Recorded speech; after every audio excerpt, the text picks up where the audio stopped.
uma mulher, né, de um fato que aconteceu, que ela depois, por culpa, foi pra delegacia e disse que foi ela que fez, que ela colocava o marido, batia nela todos os dias, chegava bêbada dentro de casa, tava ela na época R$ 12 e dizia que queria picanha na janta. Ela usava na comida, misturava e a pessoa chegava bêbada em casa, não via, não percebia, comia. E aí ele morre de hemorragia. No dia do júri, na hora do interrogatório, ele disse: eu fiz mesmo, que era o homem da minha vida, apesar de tudo. Foi de uma mulher, né, que... E aqui, gente, eu não quero ensinar nada não, tá? É só questão real. De uma mulher na época que... De um fato que aconteceu, que ela depois, por culpa, foi pra delegacia e disse que foi ela que fez, que ela colocava na comida do marido, na época, caco de vidro. E aí... Porque o marido... E aí tem todo um contexto, né? O marido... batia nela todos os dias, chegava bêbado dentro de casa, dava ela na época R$ 2 e dizia que queria picanha na janta. Então ela acabava colocando esse pó de vidro que normalmente a gente usa pra fazer pipa, pra poder fazer cerol da pipa, né, pra cortar as pipas. Ela usava na comida, misturava e a pessoa chegava bêbada em casa, não via, não percebia, comia. E aí ele morre de hemorragia. Só que a gente sabe que, infelizmente, essas coisas não são muitas vezes apuradas, porque chegou no hospital, tinha uma hemorragia interna, acabou falecendo e ficou nisso. Né? Não havia ali nenhum indicativo de nada num primeiro momento. Né? E ela, depois se sentindo culpada, foi à delegacia e disse que foi ela que fez, disse por que fez. E aí foi feita uma exumação, foi feita aí uma perícia, e aí sim foi encontrado ainda na época substâncias do caco, seria, né, o pó de vidro e tudo mais. Aí se identificou a causa. Bom, nesse caso, foi muito interessante porque não tinha o que discutir. Ela disse que fez, ela chegou no dia do júri, na hora do interrogatório disse: eu fiz mesmo.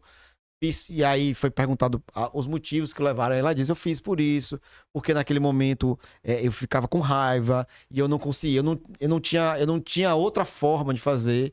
E aí ela foi questionada ali: por que você foi na delegacia depois? Ela: porque eu senti culpada, eu senti que era o homem da minha vida, apesar de tudo, foi um cara com quem eu casei. Enfim, então, nesse contexto, e aí ela acabou sendo absolvida, né, pelo júri. Caramba. Porque o júri, aí é difícil você avaliar, porque como o júri...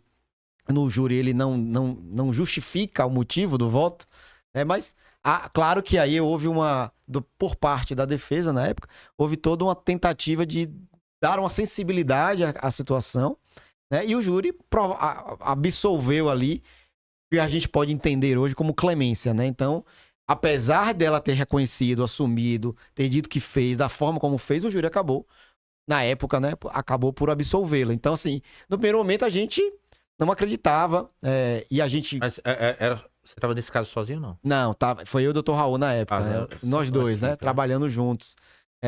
E aí, foi muito emblemático, porque assim, a gente teve que decidir o que fazer. Se a gente pedia, por exemplo, um privilégio, se a gente pedia um homicídio privilegiado, ou se a gente arriscava, né, uma clemência, essa estratégia muda diante tudo. dos fatos. Então a gente ficou, né, e a gente chegou na época para ela, né, com muita transparência, falou: ó, a gente tem desses dois caminhos. Eu tenho um caminho aqui que eu posso reconhecer e pedir o privilégio para você, e enfim, você vai ser condenada numa pena menor pelo contexto da violenta emoção e tudo mais. Ou a gente pode simplesmente pedir que você seja absolvida, pelo contexto também, mas é mais difícil, é mais arriscado, é meio tudo ou nada. E ela falou: ó, doutor, eu quero ser condenada. Eu mereço ser condenada por tudo que eu fiz. A gente falou: tá bom. E aí, nossa tese foi a tese do privilégio. Então a gente chegou no júri e disse: ela praticou.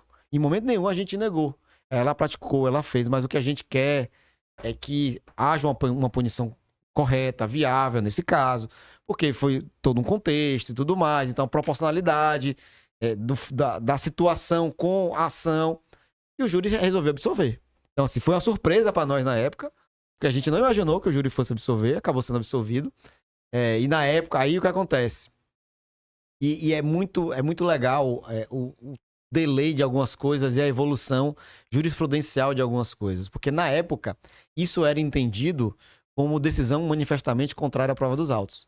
Porque a defesa não tinha pedido absolvição, o Ministério Público não tinha pedido absolvição. Percebeu que não pediu. E o júri deu absolvição, né?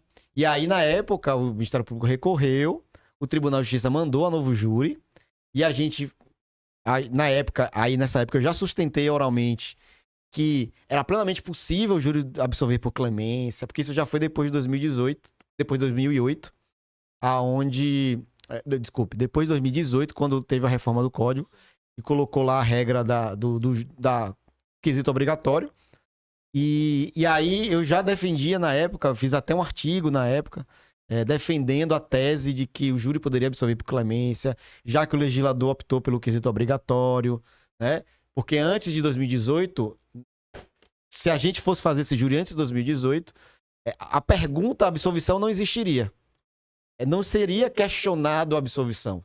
Seria questionado apenas a autoria, materialidade, privilégio e qualificadora. Só. Não existiria o quesito de absolvição, porque não foi tese de discussão.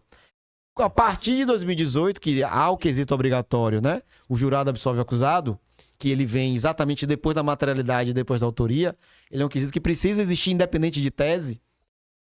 Então, a gente já defendia, bom, se há, independente da tese discutida, esse quesito é obrigatório, se o legislador deu, então, a opção para que o jurado possa absolver por clemência, bem como um juiz de direito pode absolver alguém pelo perdão judicial. Então, se o juiz de direito pode absolver por perdão judicial e o jurado, naquele momento, é o juiz de direito, também seria dada essa oportunidade. E aí a gente, na época, sustentou isso no Tribunal de Justiça da Bahia. Daí eu lembro muito claramente que na época, apenas um desembargador chegou e disse, não, essa tese é interessante, é bacana, mas eu discordo. E aí a gente recorreu para a STJ, o STJ manteve a decisão do TJ.